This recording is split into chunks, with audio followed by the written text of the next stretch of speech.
할렐루야. 오늘은 종려주일입니다. 주님께서 마지막 예루살렘을 방문하시기 위해서 입성하실 때 사람들이 종려나무 가지를 꺾어다가 길에 펴기도 하고 또 흔들기도 하고 주님을 환영하고 했던 그 일들로 인해서 이제 종려주일이라 이름을 이제 붙이게 됐습니다. 그 다음부터는 거의 일주일 사이에 큰 광풍이 몰아치게 됩니다. 예루살렘에 입성할 때까지는 나귀를 타고 평화스럽게 입성했지만 입성하고 나서는 가룟 유다의 배신도 있었고 그로 인해서 주님이 잡혀가게 되고 재판이 있고 고난이 있고 그러다가 결국에는 금요일 십자가에 못 박혀 돌아가시게 됩니다. 며칠 동안에 그 평화로운 도성이 온통 큰 경랑에 휩싸이게 됩니다. 사람들이 그렇게 주님을 환호하던 군중들이 폭도로 변하게 되고 그래서 우리 주님은 십자가에 못 박게 되는 그런 일들이 며칠 사이에 광풍처럼 몰아닥치게 됩니다. 그런데 실제로 그때 당시에 주님을 처형하는 방법이 꼭 십자가만 있었냐면 그렇지는 않은데 굳이 가장 끔찍한 방법인 십자가형으로 주님을 이렇게 처형하게 됐던 것은 사람들로 하여금 주님을 다시는 기억하지 못하게 하려고 예수 그리스도에 대해서 다시는 그 이름을 기억하지 못하게 하려고 그렇게 했던 겁니다. 그래서 그 끔찍한 사건들 다시는 떠올리지도 못하게 하려고 했던 것인데 그러나 오히려 그때 그 일로 인해서 모든 사람에게 또 지금까지 우리에게 십자가가 기억이 되고 주님의 죽음과 부활이 우리에게 기억이 되고 있는 것입니다. 주님은 항상 최악의 상황같이 보이는 그 상황에서도 최고의 일들을 하시고 최고의 결과를 만들어내십니다. 그 십자가를 지고 죽음의 그 상황을 지나가면서 부활이라고 하는 놀라운 역사를 이루어냅니다. 그런 것처럼 우리 삶 가운데서도 가장 어려운 순간, 가장 무너진 상황 같은 거기에서도 주님의 은혜로 놀라운 일들을 이루어내시는 주님이십니다. 어떤 때는 우리가 모든 것이 끝난 것 같구나 라고 여기는 그 상황에서도 거기에서 주님이 다시 시작합니다. 나는 거기에서 다시 시작한다 하시고 주님의 일들을 이루어 가시는 것을 우리가 경험하게 됩니다. 오늘은 본문에 나온 십자가를 지고 그 언덕을 올랐던 사람들의 이야기를 나누려고 합니다. 그날에 그 골고다 언덕에 십자가를 지고 올랐던 몇 부류의 사람들이 있습니다. 첫 번째 사람들은 강도들입니다. 강도들도 주님처럼 그 언덕을 십자가를 지고 자기들의 십자가를 지고 오르게 됩니다. 38절에 강도 둘이 십자가에 못 박히니 그랬습니다. 여기에서는 강도라고 한 이 강도가 보통 강도가 아니라고 하는 걸 알 수 있습니다. 다른 복음서에는 행악자들이라 악을 행했던 흉악한 인물들이다 이런 말입니다. 그때 당시에 십자가 못 박히는 사람들이 크게 보면 두 부류입니다. 하나는 정치범이고 하나는 강도 중에 강도입니다. 이 행악자들은 자기의 죄로 달렸으니까 정말 그때 당시에 최고의 악질 중에 악질이라고 할 수 있습니다. 정말 사람들이 사람이라고 여기지 않았던 그런 사람들입니다. 그런 사람들이 십자가에 달려 마찬가지로 죽어가고 있는데 이날 주님이 십자가에 달려 죽고 있는 이 장면은 사실 인류 역사 가운데 또 영적으로 봐도 가장 중요한 클라이막스 그 순간입니다. 그런데 그 주님 옆에 이렇게 사람들이 사람 취급도 하지 않는 이런 강도들이 두 사람이 좌편에 있다고 하는 것이 이해가 잘 되질 않습니다. 왜 하필 주님이 돌아가신 그 결정적인 순간, 그 상황에 이렇게 흉악한 사람들이 거기에서 있는가라고 하는 거죠. 왜 하필 이 사람들이 엑스트라로 거기에 서 있는 건가? 그것도 여러 가지 이유가 있습니다. 사람들이 아무리 악하고 아무리 비참한 상황 가운데 있는 인생들이라 할지라도 하나님께서는 그들을 있는 그대로 사랑하시고 또 그들도 용서하시고 그들도 구원하실 수 있다라고 하는 것을 보여주는 장면입니다. 그래서 이 사람들 중에 한 사람이 구원을 받습니다.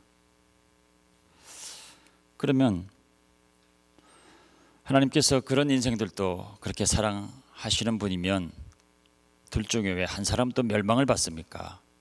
또 그런 질문이 생길 수 있습니다. 그러나 그것도 여기서 중요한 진리, 변할 수 없는 중요한 진리를 또 선포하고 있는 것입니다. 주님께서 모든 인생들을 사랑하셔서 피를 흘리셨고 모든 사람을 위해서 피를 흘리셨지만 그러나 그 마음 가운데 그것을 믿는 사람만 구원을 받는다고 하는 사실입니다. 그것을 마음가운데 믿었던 한 사람은 구원을 받고 그렇지 못한 한 사람은 멸망을 받았습니다.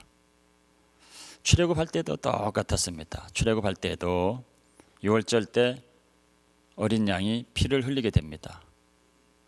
그때는 그 피가 애굽 사람이든 이스라엘 사람이든 모든 사람들을 위해서 흘린 피입니다. 그 피를 문설주에 바른 그 집안에는 죽음의 천사가 다 넘어가서 그 집안에 있던 사람들은 다 살았습니다. 그러나 그렇지 못한 집에는 죽음의 천사가 들어가서 장자들을 다 치는 사건이 벌어집니다. 애굽 사람이어서 치는 것이 아니고 이스라엘 사람들이어서 살려준 것이 아니고 그 문설주에 그 피가 없었기 때문에 그랬던 것입니다.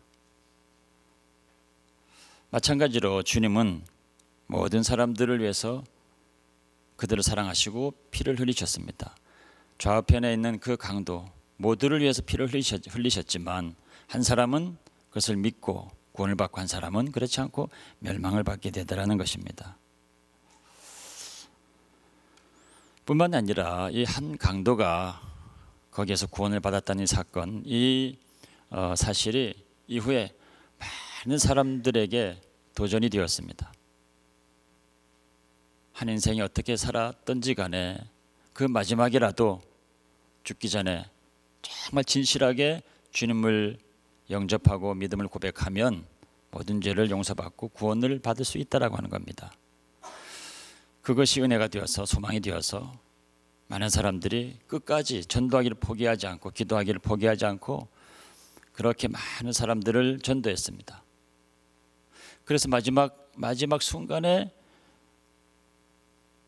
믿음을 고백하고 구원을 받은 사람들이 얼마나 많은지 모릅니다. 저도 목회를 하면서 그 마지막 순간에 전심으로 기도해서 돌이키게 됐던 영혼들, 그래서 그 고백이 정말 하나님 앞에 진실한 고백이라고 하는 것을 저도 느끼게 되고 확신하게 되었던 그런 일들, 그래서 그 영혼이 구원받았다는 확신을 갖게 된 일들이 몇 번 있었습니다. 여러분들 삶 가운데도 그런 일들이 있었을 것입니다.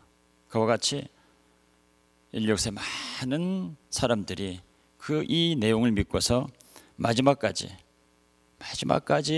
전도하기를 쉬지 않고 포기하지 않고 기도했던 많은 사람들이 있습니다. 이 강도의 이야기가 그런 사람들에게 도전이 됐던 거죠. 다음 달에 박효준 장로님이 오셔서 간증 집회를 하게 될 때 그보다 더 극적인 이야기들이 많이 있습니다. 사형장에서 죽어가던 사람들이 마지막에 변화되어서 정말 천사같이 변화됐던 이야기들 듣게 될 것입니다. 두 번째, 그 언덕을 십자가를 지고 넘었던 사람이 있습니다. 구레네 시몬이라 하는 사람입니다. 주님께서 십자가를 지기 전에 밤새도록 고문당하시고 채찍에 맞으시고 하셔서 만신창이가 되셔서 탈진한 상태인데 그 무거운 십자가를 지고 언덕을 오르려고 하니까 얼마나 힘들었겠습니까? 결국 가다가 쓰러지게 됩니다. 더 이상 갈 수 없는 상황이 있게 되니까 그 바로 앞에 있던 구레네 시몬이라는 사람에게 로마 군병이 그 십자가를 지우게 됩니다. 구레네 시몬이라고 하는 것은, 구레네는 북아프리카의 그 리비아에 있는 한 마을입니다. 그 마을에 살던 시몬이란 유대인이라는 뜻입니다. 흩어져 살던 유대인들이 절기가 되면은 예루살렘으로 모여서 예배를 드리고 했거든요. 그래서 지금 이 시몬도 그래서 이 유월절을 맞아서 멀리서 그곳까지 찾아온 사람입니다. 근데 왔더니 그날 마침 어떤 사람이 십자가를 메고 처절하게 그 언덕을 오르고 있는, 그리고 많은 사람들이 모여있는 그 장면을 목격하게 됩니다. 그래서 자기도 구경 삼아 거리로 가게 된 거죠. 그리고 십자가를 지고 쓰러지시는 주님을 만나게 됩니다. 하필이면 바로 자기 앞에서 주님이 쓰러지시고 십자가가 나뒹구는 것입니다. 그리고 로마 군병이 자기를 지목하여 부르고 그 십자가를 매라고 하는 겁니다. 얼떨결에 그 십자가를 지게 됐습니다. 억지로 지게 된 십자가입니다. 그런데 그 십자가를 내려놓을 수가 없습니다. 그래서 끝까지 지고 올라가게 됩니다. 속으로는 불평했을 수도 있습니다. 저 보니까 너무 무거운 십자가고 자기가 질 이유도 없는데 내가 왜 그 자리에 있었던가 후회를 했을 수도 있습니다. 로마 군병을 원망했을 수도 있습니다. 그러나 내려놓을 수 없는 십자가, 그 십자가를 지고 끝까지 올라갑니다. 나중에 성경에서 놀라운 기록을 남기고 있습니다. 마가복음 15장 31절에 알렉산더와 루포의 아버지라고 하면서 구레네 시몬이 알렉산더와 루포의 아버지라고 하는 정보를 거기에 남기게 됩니다. 로마서 16장 13절에는 루포와 그 어머니에게 문안하라, 그 어머니는 곧 내 어머니라, 이렇게 사도 바울이 이야기를 합니다. 로마 교회에 있는 믿음의 사람들 얘기를 하면서 이 얘기를 언급하고 있는 겁니다. 근데 거기에 루포의 어머니면 구레네 시몬의 아내입니다. 루포는 구레네 시몬의 아들입니다. 근데 구레네 시몬의 아내가 사도 바울의 영적인 어머니라, 사도 바울이 어머니라 이렇게 불렸던 정말 신실한 교회에 말하자면 권사님 같은 분이 된 겁니다. 그러니까 이 온 가족이 하나님을 신실하게 믿는, 교회를 잘 섬기는 그런 가정이 된 겁니다. 구레네 시몬이 예수를 믿게 됐던 것은 물론이고 그 아들들 또 그 아내까지 온 가족이 다 교회를 세우는 귀한 하나님의 사람들이 되었다는 것입니다. 그런 축복이 임하게 된 겁니다. 얼떨결에 십자가를 지고 땀을 흘리며 언덕을 올랐는데, 그때는 몰랐는데 나중에 보니까 하나님께서 큰 축복을 그 가정에 베풀어 주셨다라고 하는 겁니다. 우리들도 교회에 처음 들어올 때 교회에서 무슨 일이 일어나는지 다 모르죠. 신앙생활 시작할 때 나중에 우리가 교회에서 어떤 일들을 감당하게 될지 아무도 모르고 신앙생활 시작했습니다. 그러다 보니 어떤 분들은 집사님이 되시고 권사님이 되시고 장로님이 되시고 또 뭐 이런저런 일들을 맡게 되고, 그 모든 크고 작은 일들, 감당해야 되는 일들이 있습니다. 근데 그것을 처음부터 알고 또 그렇게 되려고 준비를 하고 오신 건 아니지 않습니까? 저도 목사가 될 줄 모르고 신앙생활 시작했습니다. 모두가 다 그렇지 않습니까? 어쩌다 보니까 십자가를 지고 여기까지 온 것입니다. 어쩌다 보니 내 앞에 십자가가 떨어져 있던 겁니다. 로마 군병이 너가 지라 라고 했던 것처럼 누군가의 부탁으로 그것을 하게 됐을 수도 있습니다. 그러나 분명한 것은 주님께서 구레네 시몬의 바로 그 앞에서 엎어지셨다는 겁니다. 그리고 십자가가 떨어져 있었다는 것입니다. 내가 그것을 질 수밖에 없는 상황이었다는 거죠. 얼떨결에진 십자가들입니다. 그래서 교회 생활 하다 보면 이래저래 크고 작은 일 여러 가지 일들 우리가 지게 됩니다. 다 얼떨결에진 십자가들입니다. 그러나 내려놓을 수가 없는 십자가들입니다. 언덕을 다 올라가야만 됩니다. 끝까지 그 십자가를 감당하다 보면 놀라운 축복이 기다리고 있습니다. 구레네 시몬이 그 가족들이 받았던 그 큰 은혜, 놀라운 은혜, 예전에는 상상할 수 없었던 그 은혜들이 그 이후에 기다리고 있더라는 겁니다. 주의 몸된 교회를 섬길 때 이런저런 십자가를 지고 가시는 분들, 주님이 떨어뜨렸던 그 십자가를 지고 가셨던 분들, 지고 가고 나면 주님의 많은 위로와 은혜들이 있습니다.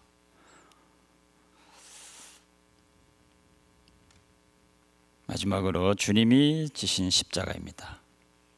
주님도 그 언덕을 십자가를 지고 오르시고, 그래서 뿐만 아니라 십자가에서 이제 돌아가시게 됩니다. 이 강도가 구원받은 것, 구레네 시몬 그리고 가족들이 다 구원받은 것을 보면 이것이 과연 우연인가? 우연히 그런 일이 있었던 건가? 생각하게 되지만, 그러나 주님 안에서 우연은 없습니다. 또 주님 안에서 만나게 되는 또 모든 만남들도 우연히 만나게 되는 것은 없습니다. 다 주님의 섭리 가운데서 만나게 하셔서 만나게 되는 겁니다. 이 강도들도 어차피 처형될 것인데 그 좀 전에 처형이 됐더라면 어떻게 됐겠습니까? 또 주님이 돌아가신 다음에 또 한참 뒤에 처형을 됐더라면 어떻게 됐겠습니까? 주님을 만날 수 있었겠습니까? 누가 그들에게 절박하게 그 순간에 예수 그리스도를 믿어야 구원받는다고 누가 얘기할 수 있었겠습니까? 그러나 바로 주님이 죽으시는 그 순간에 옆에 달려 있었기 때문에 그들이 직접 예수님을 보고, 예수님이 죽어가면서도 그 자비로운 얼굴로 사람들을 용서하시고 마지막까지 말씀하시는 그 말씀을 들으면서 또 그 피를 흘리시는 그 장면들을 보면서 그 강파가 된 심령이 깨지면서 그 한마디 고백을 하게 됐던 겁니다. 구레네 시몬은 그날 주님을 만나지 않았더라면 어떻게 됐겠습니까? 주님이 다른 곳에서 그 십자가를 떨어뜨렸더라면 어떻게 됐겠습니까? 우연일 수가 없습니다. 주님께서 그 영혼들을 사랑하셔서 부르신 것입니다. 그 험한 언덕에 그렇게 험악하게 살았던 사람들을 부르셔서 은혜를 베푸신 겁니다. 그래서 그들이 구원을 받게 됐던 거죠. 그렇게 보면 우리들의 삶도 다 주님의 손에 있는 것입니다. 우리들의 모든 안고 섬을 다 주께서 하시고 우리를 이곳으로 부르신 거죠. 여러분들이 이민을 오신 것도 우연이라고 할 수 없습니다. 하나님 이곳에서 여러분들을 만나시려는 그런 뜻 가운데 날 부르신 것입니다. 이 교회에 나오신 것도 마찬가지입니다. 교회를 잘 다니는 누구를 통해서 오게 됐을 수도 있습니다. 어쨌거나 이곳에서 이렇게 신앙생활을 잘 하게 됐던 것도 다 주님께서 부르셔서 그 은혜를 주시려고 하셨던 거죠. 주님의 사랑으로 여러분들을 부르신 것입니다. 모든 것들이 다 주의 사랑입니다. 이런 이야기가 있습니다. 어떤 마술사가 뭐든지 지울 수 있는 지우개를 보이면서 이것으로는 모든 걸 다 지울 수 있다 하고 지우개를 흔들었습니다. 그 사람들이 무엇이든지 갖다 주니까 다 지웁니다. 책도 지우고 사전도 지우고 사진도 지우고 기억도 지우고 뭐 다 지우는 신통방통한 지우개가 있었습니다. 그때 어떤 사람이 한 글자 한 단어를 갖다가 이걸 지워보라고 탁 줬더니 그걸 아무리 지워도 안 지워지더라는 겁니다. 그 단어가 하나님의 사랑이라고 하는 단어였답니다. 그리고 지우개 이름은 세월이라고 하는 것입니다. 아무리 세월이 지나도 하나님의 사랑은 변치 않는다. 우리에게 임하신 하나님의 사랑은 아무리 세월이 흘러도 변치 않는다라고 하는 그 이야기를 하고 있습니다. 로마서 5장 8절에 말씀하고 있습니다. 우리가 아직 죄인 되었을 때에 그리스도께서 우리를 위해 죽으심으로 하나님께서 우리에 대한 자기 사랑을 확증하셨느니라 그랬습니다. 우리가 아직 죄인 되었을 때에, 우리가 아직 주님을 알지도 못했던 때에, 아직 회개도 하지 못했던 때에, 주님을 몰랐었던 그 때인데도 주님 우리를 사랑하셔서 우리를 이미 십자가에 죽어주시고 언젠가 우리를 부르셨다라고 하는 겁니다. 그것이 우리를 향한 하나님의 사랑이었다라고 말하고 있습니다. 지난 토요일, 그저께군요. 어제군요. 어제 새벽기도 말씀은 이제 십자가에 관한 말씀을 속죄제와 속건제에 관한 말씀, 속죄제와 속건제를 십자가를 통해서 이루셨다는 말씀을 잠깐 나누었습니다. 보통 우리가 십자가면 주님께서 우리의 죄를 다 담당하기 위해서 십자가에 달려 돌아가셨다, 그렇게 이제 믿고 있습니다. 그러나 십자가는 구약에 있는 모든 제사, 속죄제, 속건제, 번제, 소제, 화목제, 그 모든 제사들을 다 완성하신 것이 십자가입니다. 그 중에 가장 중요한 제사가 속죄제와 속건제라고 할 수 있는데, 속죄제는 우리의 죄를 하나님 앞에 속하는 것입니다. 속건제는 이웃에게 행한 우리의 잘못들, 우리의 허물들을 용서받는 것입니다. 그것도 제사를 통해서 용서를 받는 것인데, 십자가는 속죄제의 제사도 완성하시고 속건제의 제사도 완성했다는 겁니다. 그 얘기는 속건제로서도 온전하게 드려져서 완전히 완성했다는 뜻입니다. 우리가 이웃에게 행한 잘못한 것들, 이웃에게 행한 모든 허물들조차도 주님의 십자가에서 주님께서 피를 흘리심으로 우리가 이웃에게 행한 잘못된 것들도 주님이 담당하시고 다 용서하셨다는 겁니다.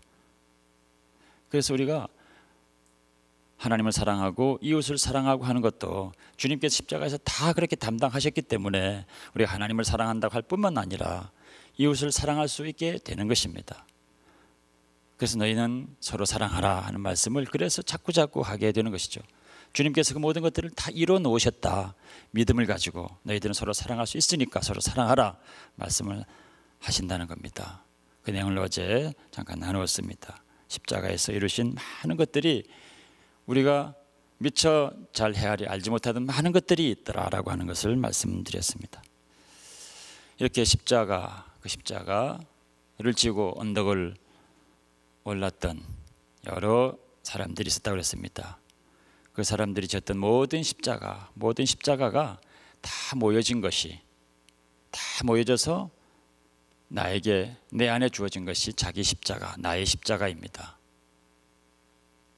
그래서 주님은 이것을 지고 주님을 따라오라 말씀하고 있습니다. 마태복음 6장 24절에 아무든지 나를 따라오려거든 자기를 부인하고 자기 십자가를 지고 나를 쫓을 것이니라 그랬습니다. 우리는 우리 십자가를 지고 우리는 주님을 따라가야 됩니다.